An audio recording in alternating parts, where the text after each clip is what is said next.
하나님 말씀은 이사야 49장 14절부터 26절입니다. 이사야 49장 14절부터 26절 말씀 보겠습니다. 오직 시온이 이르기를 여호와께서 나를 버리시며 주께서 나를 잊으셨다 하였거니와 여인이 어찌 그 젖먹는 자식을 잊겠으며 자기 태에서 난 아들을 긍휼히 여기지 않겠느냐. 그들은 혹시 잊을지라도 나는 너를 잊지 아니할 것이라. 내가 너를 내 손바닥에 새겼고 너의 성벽이 항상 내 앞에 있나니 내 자녀들은 빨리 걸으며 너를 헐며 너를 황폐하게 하던 자들은 너를 떠나가리라. 내 눈을 들어 사방을 보라. 그들이 다 모여 내게로 오느니라. 나 여호와가 이르노라. 내가 나의 삶으로 맹세하노니 내가 반드시 그 모든 무리를 장식처럼 몸에 차며 그것을 띠기를 신부처럼 할 것이라. 이는 내 황폐하고 적막한 곳들과 내 파멸을 당하였던 땅이 이제는 주민이 많아 좁게 될 것이며 너를 삼켰던 자들이 멀리 떠날 것이니라. 자식을 잃었을 때에 낳은 자녀가 후일에 내 귀에 말하기를 이곳이 내게 좁으니 넓혀서 내가 거주하게 하라 하리니 그때에 내가 내 마음에 이르기를 누가 나를 위하여 이들을 낳았는고 나는 자녀를 잃고 외로워졌으며 사로잡혀 유리하였거늘 이들을 누가 양육하였는고 나는 홀로 남았거늘 이들은 어디서 생겼는고 하리라. 주 여호와가 이같이 이르노라. 내가 문 나라를 향하여 나의 손을 들고 민족들을 향하여 나의 기치를 세울 것이라. 이들이 내 아들들을 품에 안고 내 딸들을 어깨에 메고 올 것이며 왕들은 내 양보가 되며 왕비들은 내 유모가 될 것이며 그들이 얼굴을 땅에 대고 내게 절하고 내 발에 티끌을 핥을 것이니 내가 나를 여호와인 줄을 알리라. 나를 바라는 자는 수치를 당하지 아니하리라. 용사가 빼앗은 것을 어떻게 도로 빼앗으며 승리자에게 사로잡힌 자를 어떻게 건져낼 수 있으랴. 여호와가 이같이 말하노라. 용사의 포로도 빼앗을 것이요 두려운 자의 빼앗은 것도 건져낼 것이니 이는 내가 너를 대적하는 자를 대적하고 내 자녀를 내가 구원할 것임이라. 내가 너를 억압하는 자들에게 자기의 살을 먹게 하며 새술의 취함같이 자기의 피에 취하게 하리니 모든 육체가 나 여호와는 내 구원자요 내 구속자요 야곱의 전능자인 줄 알리라. 아멘. 오늘은 하나님께서 자신의 삶으로 맹세하시다라는 제목으로 하나님 말씀을 보겠습니다.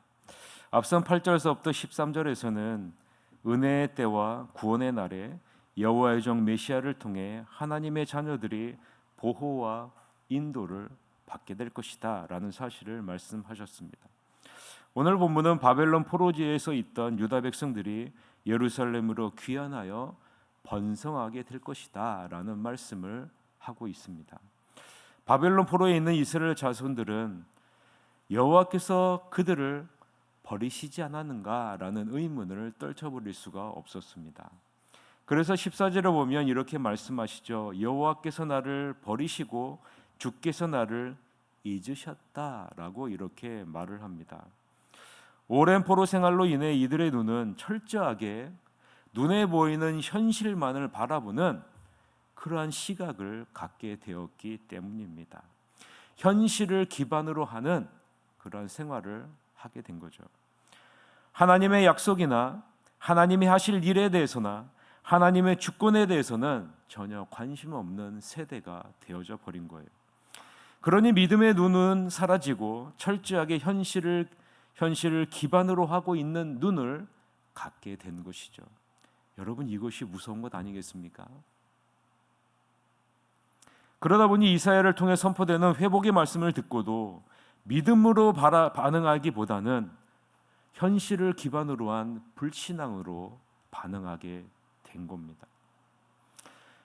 그래서 회복의 말씀을 듣고도 믿음으로 반응하기보다 여호와께서 나를 버리셨다, 나를 남겨두고 떠났다라고 단정짓는 그런 불신앙적인 모습으로 나가고 있는 거죠. 더 나아가서는 주는 나를 잊으셨다, 주께서 자신을 잊고 그대로 우리를 내팽개쳐 버리셨다라고 불평하는 자리까지 이르게 되는 겁니다. 자신들이 한 행동에 대해서는 돌아보지 않고 지금의 현실에 대한 불평과 원망만을 쏟아놓게 되는 거죠. 사실 이스라엘 백성들은 여호와 그분의 언약과 율법을 철저하게 배신하고 무시해버리지 않았습니까? 여호와 하나님을 하나님으로 인정하지 않고 그분의 약속도 신뢰하지 않고 그분의 말씀대로 살지도 않았어요. 하나님의 자녀가 현실에 기반을 두고 살아가게 되면 여호와 하나님의 말씀을 버리고 자기의 마음대로 살아가게 되면 어떻게 될 것인지를 보여준 사건이 바벨론 사건 아니겠습니까? 왜 하나님의 자녀들이 하나님은 하나님의 자녀들을 향해 믿음의 자녀라고 얘기할까요?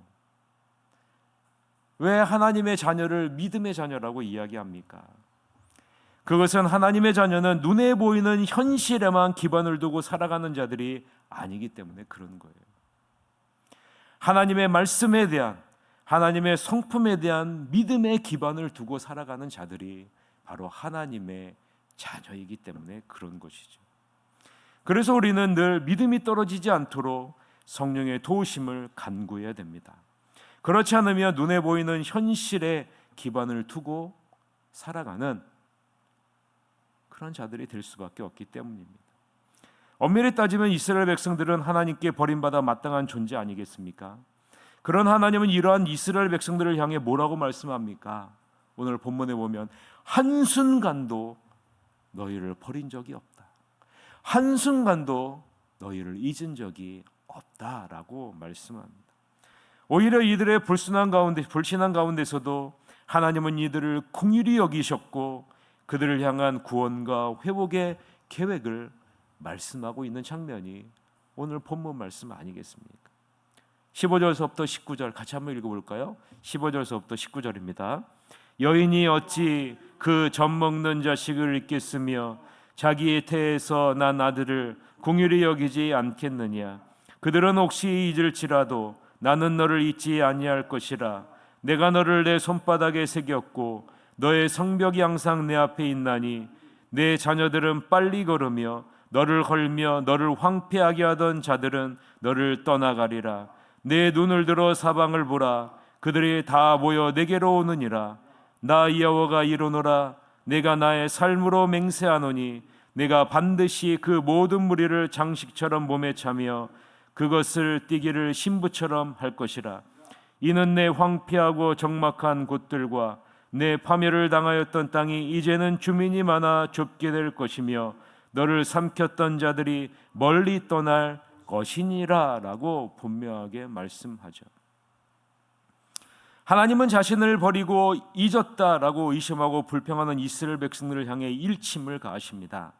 하나님은 자기의 태에서 난 젖먹이를 키우는 여인의 비유를 들어 이스라엘 백성들을 향해 자신의 사랑이 얼마나 큰지를 오늘 본문을 통해서 말씀하고 있는 거죠.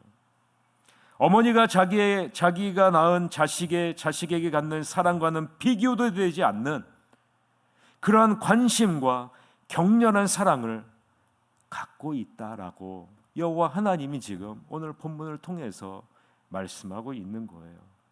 여러분, 인간이 가지고 우리가 생각할 수 있는 가장 큰 사랑은 어떤 사랑입니까? 내가 낳은 자식에 대한 사랑 아니겠습니까? 그리고 나를 낳아준 부모에 대한 사랑 아니겠어요? 이 사랑보다 더 큰 사랑이 어디 있습니까?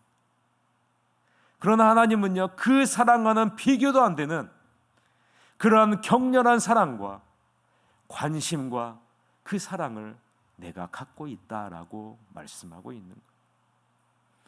여러분, 우리를 향한 하나님의 사랑이 얼마나 큰지 16절에 나오는 내가 너를 내 손바닥에 새겼다라는 이 부분에서 말하고 있는데요. 여러분, 성경책을 펴놓고 있다면요, 이 부분에 빨간 줄을 반드시 쳐놓으세요.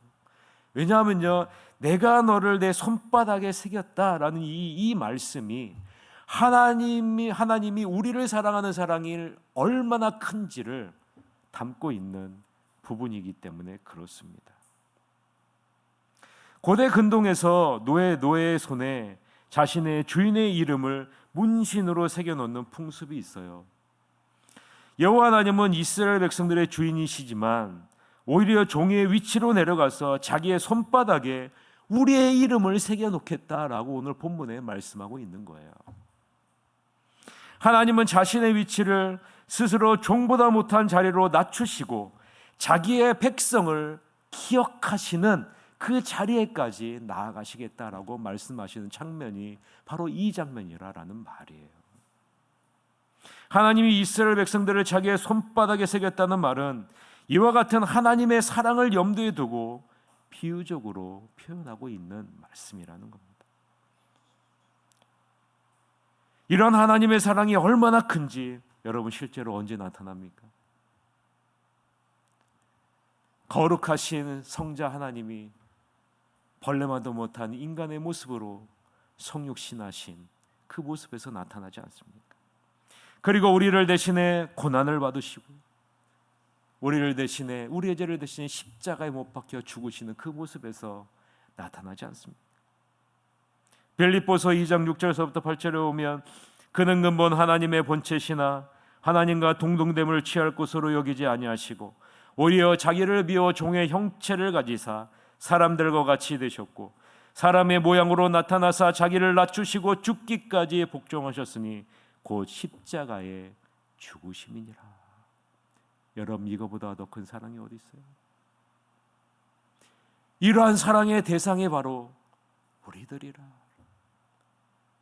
이 자리에 앉아있는 여러분들이라라고 오늘 본문에서 말씀하고 있는 겁니다. 여러분을 향한 하나님의 사랑이 여러분이 상상할 수 없을 정도로 크고 넓고 깊고 높다는 것을 여러분 반드시 기억하시기를 바랍니다. 이 하나님이 이스라엘 백성들을 향해 우리를 향해 이렇게 말씀합니다. 내가 너를 반드시 회복시킬 것이라.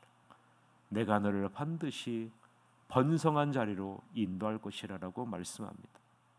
놀라운 부흥과 성장과 번성의 자리로 우리를 인도하실 것이라고 20절에서부터 21절에 말씀하고 있는 겁니다. 여러분이 20절, 21절을 읽으면서 넓혀서 내가 거주하게 하리니라는 이 부분을 유념하면서 20절, 21절을 같이 읽도록 하겠습니다. 자식을 잃었을 때 낳은 자녀가 후일에 내 귀에 말하기를 이곳이 내게 좁으니 넓혀서 내가 거주하게 하리니 그때 내가 내 마음에 이르기를 누가 나를 위하여 이들을 낳았는고 나는 자녀를 잃고 외로워졌으며 사로잡혀 유리하였거늘 이들을 누가 양육하였는고 나는 홀로 남았거늘 이들은 어디서 생겼는고 하리라 라고 말씀해요. 하나님은 자신의 기치를 반드시 세우시는 분이십니다. 모든 민족이 하나님의 백성이 자기의 나라로 돌아가 번성하여 재건하게 할 수 있도록 돕는 자리로 돕게 하겠다라고 하나님이 선포합니다. 22절인데요. 보세요. 주 여호와가 이같이 이르노라 내가 문나라를 향하여 나의 손을 들고 민족들을 향하여 나의 기치를 세울 것이라. 그들이 내 아들들을 품에 안고 내 딸들을 어깨에 메고 올 것이며 라고 말해요. 하나님이 어떻게 하신다고요? 열방을 여러분을 돕는 도구로 사용할 것이다 라고 말하고 있습니다. 이 세상에 있는 모든 것들이 하나님의 자제된 여러분들을 돕게 할 것이다 라고 말하고 있는 거예요.